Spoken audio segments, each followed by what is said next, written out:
For years, Mars has been the talk of the town in the space exploration world. But did you know that before that, everyone had their sights set on Venus?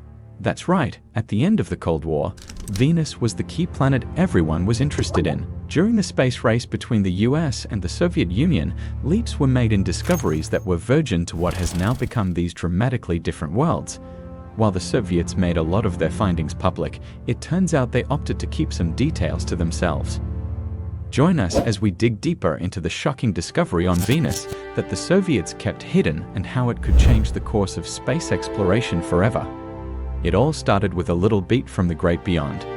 In 1957, the Soviet Union shocked the world by launching Sputnik, the first ever artificial satellite.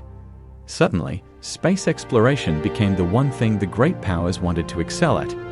Both the United States and the Soviet Union were determined to prove their scientific prowess and global dominance.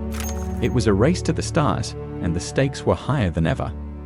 The Soviet Union, in particular, was keen to show off its superior technological know-how, and what better way to do that than to set its sights on Venus? At the time, it was the perfect target. It's a planet that's not only close to Earth, but also it has a similar size and composition. Everyone called it Earth's sister planet. But was it really like Earth in any way? Could it really be Earth 2.0? These were questions the whole world was asking, and the Soviets decided that they were going to get the answers. But it wasn't going to be an easy feat. Venus was known for its incredibly harsh conditions, scorching hot temperatures, thick clouds of sulfuric acid, and crushing atmospheric pressure that could crush a human being like a pancake. But the Soviet Union was undeterred. They had a plan, and it involved sending a spacecraft to Venus.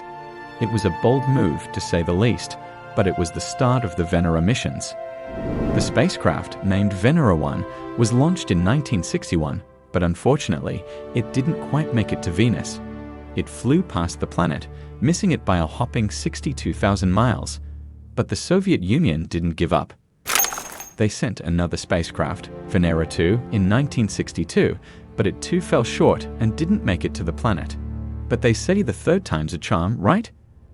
The Soviet Union launched Venera 3 in 1965, and this time, it actually made it to Venus, sort of.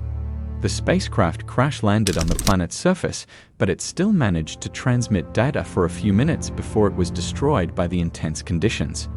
From this point on, they knew that if they wanted the spacecraft to actually be useful in sending back information, they needed to step up their game. Venera 4 was one of those probes. It not only made it to the surface, in fact, but it also discovered very high quantities of carbon dioxide in the atmosphere. This was a significant finding because it helped us understand more about the planet's geology and climate.